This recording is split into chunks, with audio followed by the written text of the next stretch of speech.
The morning mist clung to the rocky plateau like a shroud of death, and Colonel Jefferson Davis knew that before the sun reached its zenith, American blood would stain the Mexican soil. It was February 22nd, 1847, and the most unlikely battle of the Mexican-American War was about to unfold in the narrow pass near Buena Vista. General Zachary Taylor stood atop a small rise, his weathered face scanning the southern horizon where dust clouds announced the approach of doom. The old soldier, nicknamed Old Rough and Ready by his men, had made what many considered a fatal mistake. Against direct orders from Washington, he had pushed his small army of fewer than 5,000 men deep into enemy territory, leaving them exposed and outnumbered nearly 4-1. General, the scouts report Santa Anna's main force approaching from the south, reported Major William Bliss, Taylor's chief of staff. They estimate between 15 and 20,000 Mexican troops, sir. Taylor spat tobacco juice into the dust and adjusted his straw hat. He had refused to wear his dress uniform, appearing instead in a simple brown coat and farmer's hat that made him nearly indistinguishable from his enlisted men. This casual appearance belied the sharp military mind that had already won several victories against overwhelming odds. The American position was both advantageous and precarious. The narrow valley forced any attacking army into a bottleneck, but it also trapped Taylor's force with limited escape routes. The terrain featured steep ravines, rocky outcroppings, and scattered haciendas that would either provide cover or become death traps, depending on how the battle unfolded. As reported by the New York Herald correspondent who witnessed these events, the American Army consisted largely of volunteer regiments from Indiana, Illinois, Kentucky, Arkansas, and Mississippi, alongside a small contingent of regular Army troops and Texas Rangers. Many of these men had never faced combat, let alone a professional army commanded by Mexico's most celebrated general, Antonio Lopez de Santa Anna. The self-proclaimed Napoleon of the West had good reason for confidence. His massive army included seasoned infantry regiments, elite cavalry units, and artillery batteries that outnumbered the American guns 3-1. Fresh from political exile, Santa Anna sought to restore his reputation and drive the American invaders from Mexican soil in one decisive blow. The Mexican general had received intelligence about Taylor's exposed position and marched his army north from San Luis Potosi in a grueling winter campaign. His soldiers had endured frozen mountain passes and scarce supplies, but their numbers remained formidable. Santa Anna planned to crush the Americans before they could retreat to safer positions near Saltea. Taylor's officers urged retreat, arguing that discretion was the better part of valor when facing such overwhelming odds. Colonel Davis, commanding the 1st Mississippi Rifle Regiment, found himself torn between military prudence and the knowledge that retreat might mean abandoning American settlers and Mexican allies who had supported the invasion. "Gentlemen," Taylor announced to his assembled commanders, "we've come this far, and by God, we'll see this through. The Mexicans expect us to run, but I intend to give them a fight they'll remember." As the sun climbed higher, both armies made their final preparations. The Americans positioned their artillery on commanding heights, while Mexican scouts probed for weaknesses in the defensive line. The stage was set for a battle that would determine not only the fate of two armies, but the future of a continent. Dawn on February 23rd brought with it the thunder of 20,000 boots, marching in perfect formation across the valley floor. Santa Anna had deployed his forces in a magnificent display of military pageantry, with colorful banners streaming in the morning breeze and brass bands playing martial music that echoed off the surrounding mountains. General Taylor watched the approaching spectacle through his field glass, counting the enemy formations with the practiced eye of a veteran. "Bliss," he called to his aide, "send word to Captain Braxton Bragg to have his battery ready. And tell Colonel Davis to keep his Mississippi boys steady. Today we'll see what American marksmanship can accomplish." The Mexican advance began with a formal demand for surrender. Santa Anna, resplendent in his elaborate uniform and mounted on a magnificent white charger, sent forward a herald under a flag of truce. The message was delivered with ceremonial precision. The American army should surrender immediately to avoid unnecessary bloodshed. Taylor's response was characteristically blunt. "Tell General Santa Anna that if he wants this position, he'll have to take it." The herald departed, and within minutes, the Mexican artillery opened fire. The bombardment that followed shook the earth and filled the air with smoke and screaming metal. Mexican cannonballs crashed into American positions, sending up geysers of dirt and rock. But Taylor had positioned his forces well, taking advantage of natural defilades and stone walls that provided protection from the enemy guns. Captain Bragg's artillery responded with devastating accuracy. The young West Point graduate had positioned his guns on elevated terrain that provided clear fields of fire across the valley. His cannoneers, many of them Irish immigrants seeking American citizenship through military service, worked their pieces with mechanical precision despite the incoming fire. The first Mexican assault came against the American left flank, where Colonel Archibald Yell's Arkansas's cavalry held a precarious position near a deep ravine. The sight of thousands of Mexican infantry advancing in perfect formation was enough to break the nerve of the inexperienced volunteers. Yell's men began to waver, and then retreat turned into rout. "Hold your ground, damn you," Yell shouted, riding among his fleeing men. But panic had taken hold, and nothing could stop the Arkansas's cavalry from abandoning their position. Yell himself was shot down while trying to rally his troops, becoming one of the first American casualties of the battle. The collapse of the left flank opened a dangerous gap in the American line. Mexican infantry poured through the breach, threatening to roll up the entire defensive position. For a terrifying moment, it appeared that Santa Anna's confident predictions would prove accurate. But Colonel Davis and his Mississippi riflemen were ready. The 1st Mississippi had been equipped with the latest percussion rifles, weapons far superior to the smoothbore muskets carried by most troops. As the Mexican infantry advanced, Davis ordered his men to take careful aim. "Wait for the command." "Boys," Davis called out, his voice carrying clearly despite the din of battle, "make every shot count." The Mississippi rifles opened fire in disciplined volleys, and the effect was devastating. Mexican soldiers fell in windrows as the accurate American fire tore through their ranks. The attack faltered, then broke, as surviving Mexican troops sought cover among the rocks and ravines. According to contemporary accounts preserved in the National Archives, the sound of the Mississippi rifles was distinctive from other weapons. On the battlefield, their sharp crack easily distinguishable from the duller boom of muskets. This superior firepower would prove crucial as the battle developed.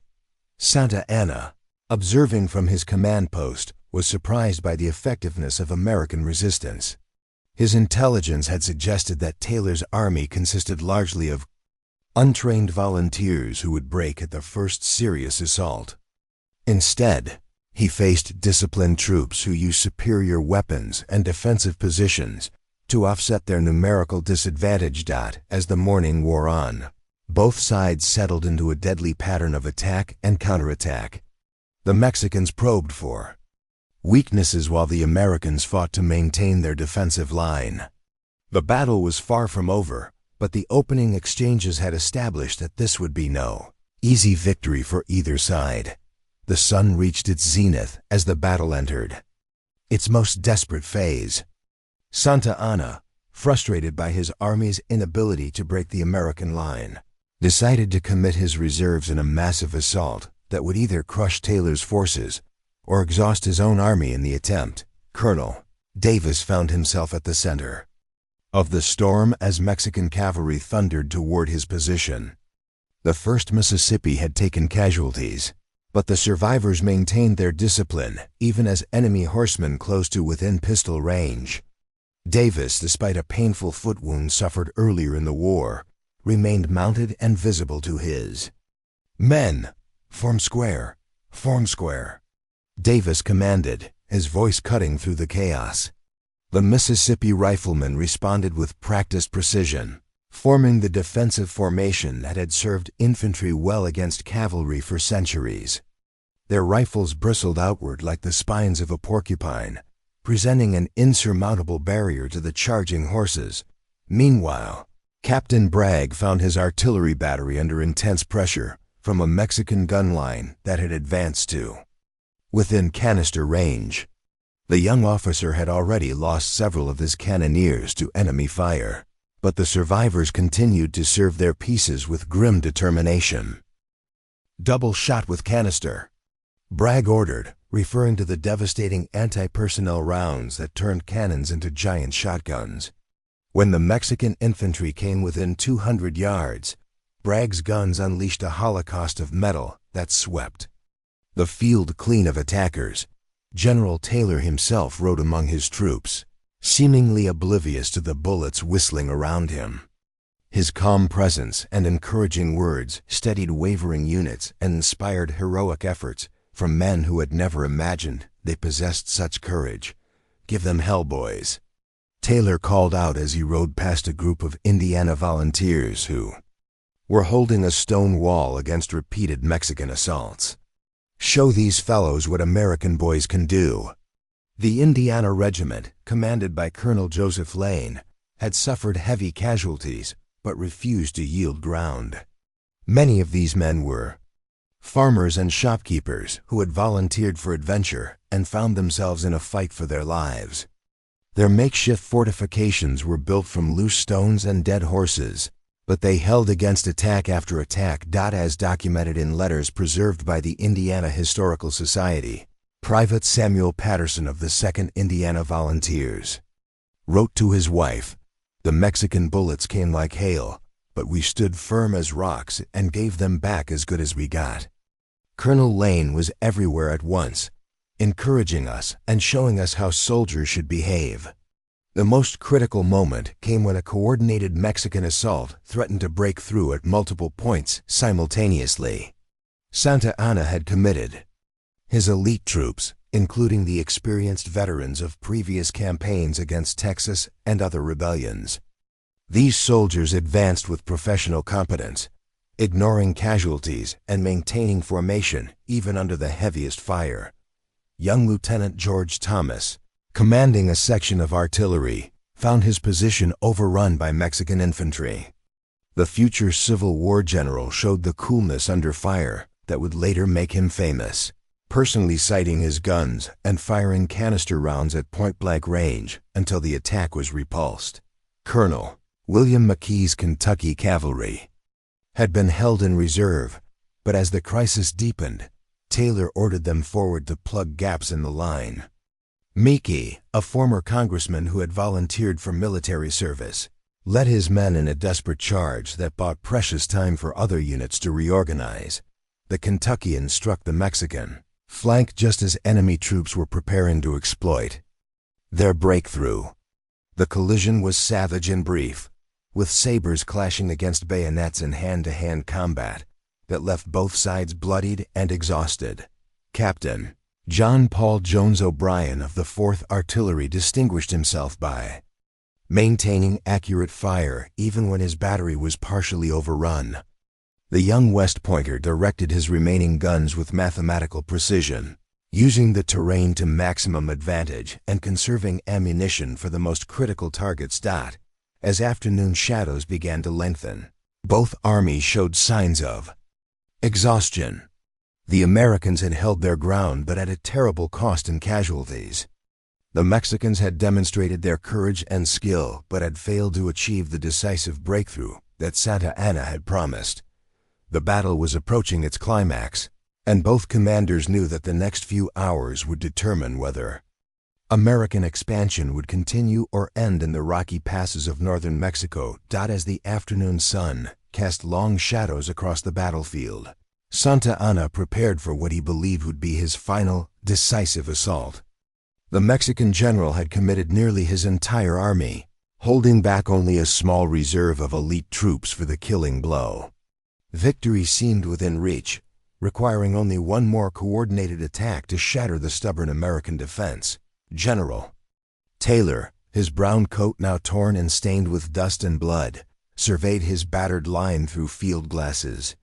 The American position resembled a fortress built of courage and desperation, with dead horses and broken equipment forming makeshift barricades that his men defended with grim determination. "Major Bliss," Taylor called to his aide, "what's our ammunition situation?" "Running low, sir," came the troubling reply. "Captain Bragg reports he's down to his last few rounds of canister. The infantry has perhaps 20 rounds per man remaining." Taylor nodded grimly. In conventional military thinking, an army with such limited ammunition should retreat while escape remained possible. But conventional thinking had never governed Zachary Taylor's decisions, and he wasn't about to start now. The renewed Mexican assault came with devastating force. Santa Anna had reorganized his battalions, placing his most experienced units in the vanguard while supporting them with concentrated artillery fire. The attack struck multiple points simultaneously, designed to prevent the Americans from shifting reserves to threatened sectors. Colonel Davis and his Mississippi riflemen found themselves facing the cream of the Mexican army. The attacking infantry advanced in perfect formation, despite the accurate fire that thinned their ranks. These were veterans of numerous campaigns, men who had learned to function under fire and maintain discipline even when comrades fell around. "Them, hold steady, Mississippi," Davis shouted above the din. His horse had been shot from under him, and blood seeped through his boot from an old wound, but his voice remained strong and confident. "Let them come closer before you fire." The discipline of the Mississippi Regiment was extraordinary. Despite being outnumbered 10-1, the riflemen waited until the Mexican infantry was within 50 yards before unleashing their devastating volleys. The accuracy of their fire was so remarkable that entire Mexican companies simply ceased to exist. Swept away by the concentrated marksmanship of American frontiersmen, Captain Bragg faced his own crisis as Mexican artillery had advanced to within 300 yards of his position. Counter-battery fire had already disabled 2 of his guns and killed or wounded half his crew. The young artillery officer made a decision that would become legendary in American military history. "Limber up. We're going forward," Bragg commanded, ordering his remaining guns to advance directly toward the enemy artillery line. The maneuver was tactically insane and absolutely brilliant, catching the Mexican gunners completely off guard. Bragg's guns galloped forward, their crews clinging to the equipment as solid shot whistled around them. At point-blank range, they unlimbered and opened fire with double-shotted charges that devastated the Mexican battery. The audacious attack eliminated the artillery threat and provided crucial support to the hard-pressed infantry. As recorded in dispatches preserved by the War Department, General Taylor himself played a crucial role in the afternoon's fighting. The old general seemed to be everywhere at once, appearing at critical moments to steady wavering units and inspire superhuman efforts from exhausted men. When the 2nd Indiana Regiment began to waver under intense pressure, Taylor rode directly into their ranks. "Hold your ground, boys," he called out. "Remember, you're fighting for your country and your honor." His presence alone was worth a battalion of reinforcements, transforming demoralized volunteers into determined soldiers. Lieutenant Colonel Henry Clay, Jr., son of the famous senator, led a desperate countercharge with his Kentucky regiment when Mexican infantry threatened to break through the center of the American line. The young officer, who had left his law practice to serve his country, fell mortally wounded while leading his men in hand-to-hand combat. "Tell my father I died doing my duty," Clay gasped to a fellow officer as medical orderlies carried him from the field. His sacrifice epitomized the spirit that animated the entire American army, ordinary citizens transformed into heroes by extraordinary circumstances. The fighting reached such intensity that individual acts of heroism became commonplace.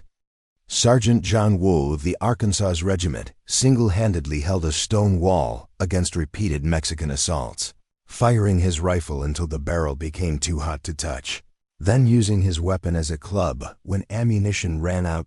By late afternoon, both armies had reached the point of exhaustion. The Americans had held their ground, but could not sustain much more pressure. The Mexicans had demonstrated incredible courage, but had failed to achieve their objectives despite overwhelming numerical superiority. The battle hung in the balance, awaiting one final act that would determine its outcome. The late afternoon light painted the battlefield in shades of gold and crimson as both armies prepared for what would be the decisive clash. Santa Anna, his elaborate uniform now showing the strain of battle, made his final gamble. He would commit his last reserves in one overwhelming assault that would either crush the American army or exhaust his own forces beyond recovery. General Taylor, meanwhile, faced the grimmest decision of his military career. His ammunition was nearly exhausted, his men were at the breaking point, and retreat remained barely possible if ordered immediately. But the old soldier had never retreated from a fight, and he wasn't about to start with the most important battle of his career. "Gentlemen," Taylor addressed his remaining officers during a brief lull in the fighting, "we've come this far together, and by God, we'll finish it together. Every man who can hold a rifle will hold the line. We'll make our stand here." The Mexican assault came with the force of an avalanche. 3 full divisions advanced simultaneously, their colorful banners streaming in the wind as military bands played martial music that echoed off the surrounding mountains. The sight was both magnificent and terrifying, a display of military pageantry that masked the deadly intent of 20,000 advancing soldiers. Colonel Davis, despite his painful wounds, positioned himself where the fighting would be heaviest. The 1st Mississippi had been reduced to fewer than 200 effectives, but these survivors represented the finest marksmanship in the American Army.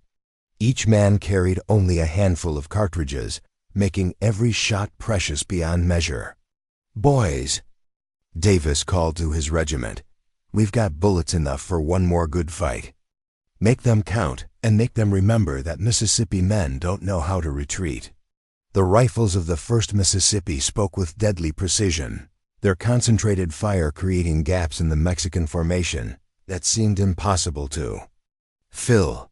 But sheer numbers began to tell, and Mexican soldiers pressed forward over the bodies of their fallen comrades, closing the distance despite horrific casualties. Captain Bragg found himself in an impossible situation. His artillery had been reduced to a single functional gun, with barely enough ammunition for a few more rounds. The young officer made a decision that would echo through military history, ordering his surviving cannoneers to load with double charges of canister and wait for the optimal moment. "Let them get close, boys," Bragg instructed his crew. "We'll get only one chance at this." The Mexican infantry advanced to within 50 yards of Bragg's position before the lone cannon erupted in flame and thunder. The double charge of canister swept the field like a giant scythe, cutting down entire ranks of attackers and momentarily stopping the assault dead in its tracks. But the reprieve was brief. Mexican reserves moved forward to replace their fallen comrades, and the assault resumed with undiminished fury. Hand-to-hand combat erupted along the entire American line as bayonets clashed with rifle butts and sabers, rang against infantry swords. According to eyewitness accounts preserved in the Smithsonian Institution, the fighting reached such intensity that individual soldiers performed acts of heroism that defied belief. Corporal Michael O'Sullivan of the Indiana Volunteers held a critical position single-handedly after his comrades fell, using his bayonet and rifle butt to fight off multiple attackers until reinforcements arrived. General Taylor himself became the symbol of American resistance. The old general rode along his line, seemingly oblivious to the bullets whistling around him, encouraging his men with words and example. At one point, Mexican cavalry broke through the line and charged directly at Taylor's position. "Steady, boys!" Taylor called out as enemy horsemen thundered toward him. "Show them how Americans fight." The general's aide, Major Bliss, placed himself between Taylor and the charging cavalry, firing his pistol at point-blank range before being cut down by a Mexican saber. Taylor himself drew his sword and prepared to sell his life dearly when a volley from the nearby Indiana regiment swept the Mexican cavalry from their saddles. The crisis reached its peak when Mexican infantry actually broke through the American center, threatening to split Taylor's army in two. For a terrifying moment, complete defeat seemed inevitable as enemy soldiers poured through the gap, their victory cries echoing across the battlefield. But American reserves, consisting of the last uncommitted units, counterattacked with desperate fury. The 2nd Kentucky Regiment, led by Colonel William McKee, charged into the breach with bayonets fixed and colors flying. The collision was savage and decisive, with both sides fighting at close quarters until exhaustion forced a temporary separation. As the sun began to set behind the western mountains, both armies had reached the absolute limits of endurance. The Americans had held their ground, but could not sustain another major assault. The Mexicans had demonstrated incredible courage, but had failed to achieve the decisive victory that Santa Anna had promised. The final act of this epic drama was about to unfold. Darkness fell over the battlefield like a merciful blanket, bringing a temporary respite to the exhausted combatants. The sounds of battle gradually faded, replaced by the moans of wounded men and the urgent whispers of officers counting their survivors. Both armies had reached the point of collapse, yet neither commander was willing to concede defeat. Santa Anna, his magnificent uniform now stained with dust and powder smoke, convened his senior officers in a hastily established command post. The Mexican general's confidence had been shaken by the day's events, but his pride prevented any consideration of retreat. His army had suffered enormous casualties, but numerical superiority remained overwhelming. "Gentlemen," Santa Anna addressed his exhausted commanders, "the Americans are finished. One more assault at dawn will scatter them like leaves before the wind. We have come too far to abandon victory when it lies within our grasp." General Taylor faced his own council of war with characteristic stoicism. His army had been reduced to fewer than 3,000 effectives. Ammunition was nearly exhausted, and medical supplies had run out hours ago. By every conventional measure, the situation was hopeless. "Well, gentlemen," Taylor said quietly, adjusting his battered straw hat, "we've given them a good fight so far. I reckon we can give them another one come morning." Colonel Davis, his wounded foot now causing him considerable pain, spoke for many of the officers present. "General, the men will follow you anywhere, but we must face facts. We have perhaps 10 rounds per man remaining, no artillery ammunition, and the Mexicans still outnumber us 4-1. Perhaps it's time to consider a withdrawal to more defensible positions." Taylor's response became part of American military legend. "Colonel, I've never retreated from an enemy in my life, and I don't intend to start now.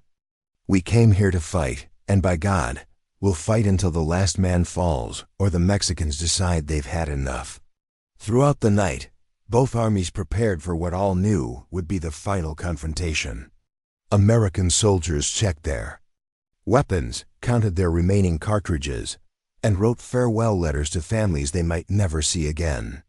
The wounded who could still hold rifles insisted on returning to the line, determined to share the fate of their comrades.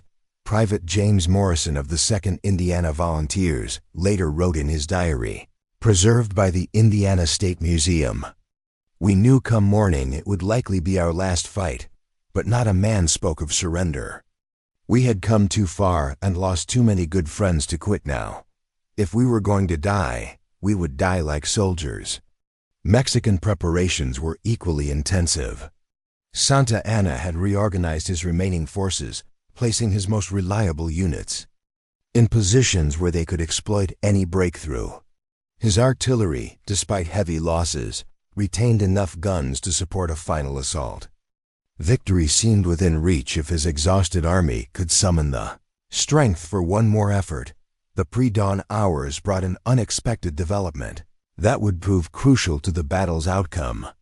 A small supply train, guarded by Texas Rangers and led by Captain Samuel Walker, had fought its way through Mexican patrols to reach Taylor's position. The train carried ammunition, medical supplies, and most importantly, fresh artillery rounds for Captain Bragg's surviving guns. "General Taylor," Captain Walker reported with typical Ranger brevity, "we've brought you enough ammunition for one more good fight. Figured you might have use for it." The arrival of supplies transformed the American situation. Rifles could be reloaded, artillery could resume firing, and wounded men could receive proper medical attention. More importantly, the knowledge that they had not been abandoned raised morale throughout the Army. Captain Bragg, who had spent the night jury-rigging his damaged cannons, greeted the ammunition supply with professional satisfaction. "Sergeant O'Brien," he called to his senior non-commissioned officer, "load with solid shot and prepare for counter-battery work. We're going to give those Mexican guns something to remember us by." As dawn approached on February 24th, both armies prepared for the climactic battle. Santa Anna had committed everything to one final assault, while Taylor had positioned his survivors in the strongest possible defensive formation. The stage was set for a confrontation that would determine not only the fate of two armies, but the future expansion of the United States. The morning mist that had shrouded the battlefield throughout the engagement began to lift, revealing the full extent of the previous day's carnage. The ground was littered with the debris of war, broken weapons, abandoned equipment, and the bodies of brave men from both sides who had paid the ultimate price for their country's ambitions. But the battle was not over. As the sun rose over the eastern mountains, casting long shadows across the valley, the final act of this epic drama was about to begin. The morning of February 24th dawned clear and cold, with a crisp wind that carried the acrid smell of gunpowder and the metallic scent of blood across the battlefield. Both armies stirred to life as officers roused their exhausted men for what everyone knew would be the final confrontation of the Battle of Buena Vista. Santa Anna, mounted on his white charger and wearing a fresh uniform that concealed the strain of the previous day's fighting, reviewed his troops one final time.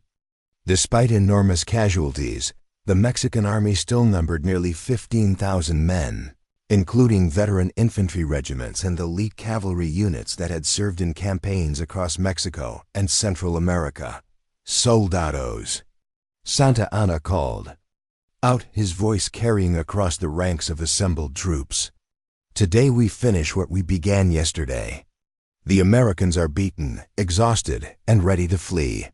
One more assault will drive them from Mexican soil forever and restore our nation's honor."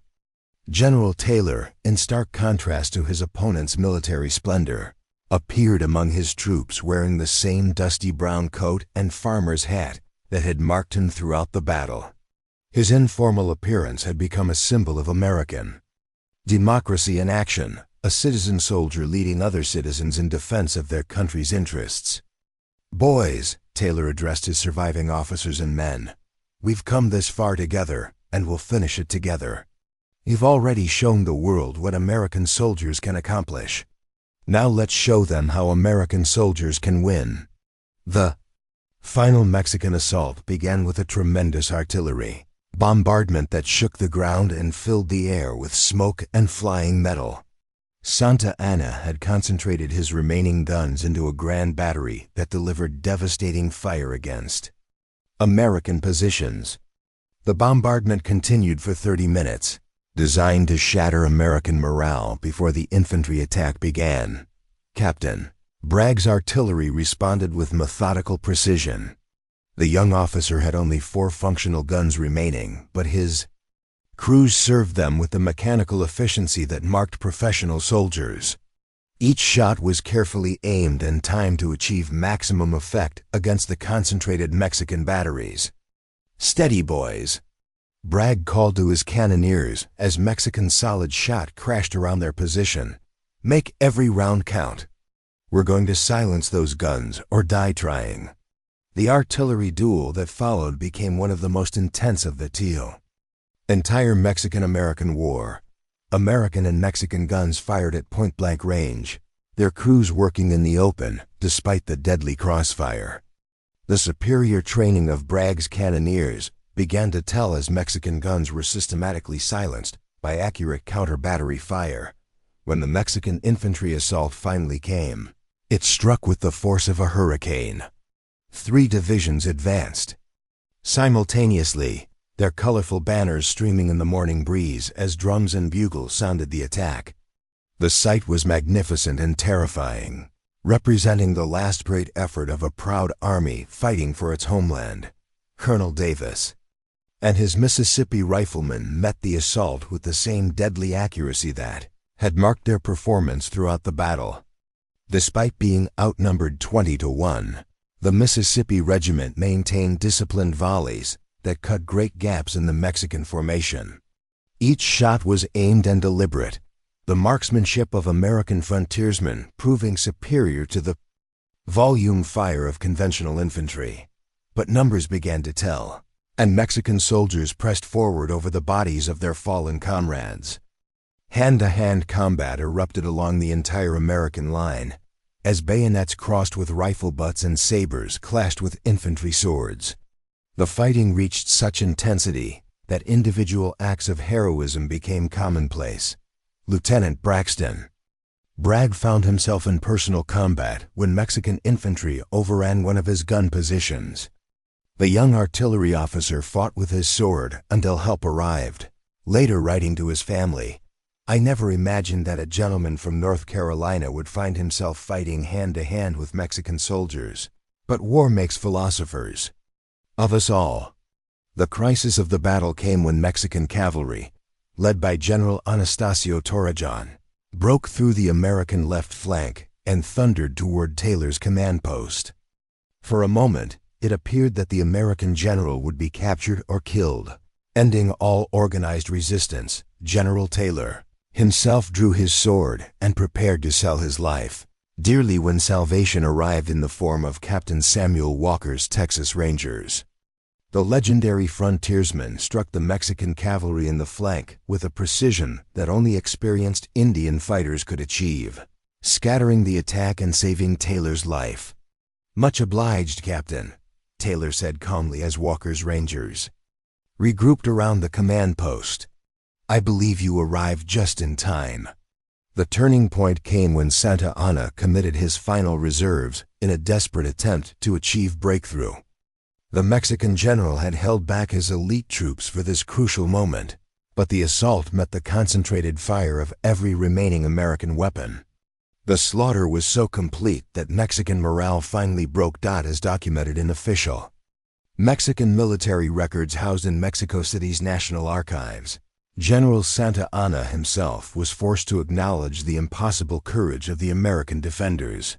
"These are not the undisciplined volunteers we were told to expect," he reportedly told his staff. "These men fight like demons, and their artillery is the finest I have ever seen." By noon on February 24th, the Battle of Buena Vista was over. Santa Anna, his army shattered and his own reputation in ruins, ordered a withdrawal that soon became a retreat. The Mexican army that had arrived 3 days earlier with such confidence now limped south, leaving behind thousands of casualties and most of its artillery. General Taylor had achieved one of the most remarkable victories in American military history. With fewer than 5,000 men, he had defeated an army 4 times his size, commanded by Mexico's most famous general. The victory secured American control of northern Mexico and established Taylor as a national hero whose fame would eventually carry him to the presidency. The cost had been enormous. American casualties exceeded 700 killed and wounded. including many officers who had shown extraordinary courage under fire. But their sacrifice had not been in vain. The Battle of Buena Vista marked the turning point of the Mexican-American War and ensured that American expansion would continue westward to the Pacific Ocean. As the sun set on February 24, 1847, the surviving American soldiers could look with pride on a battlefield where courage and superior marksmanship had triumphed over overwhelming odds. They had written a new chapter in American military history, one that would inspire future generations of soldiers. Facing seemingly impossible circumstances, the Battle of Buena Vista proved that American democracy could produce soldiers equal to any in the world, and that free men fighting for their country's honor could accomplish miracles when led by officers worthy of their sacrifice.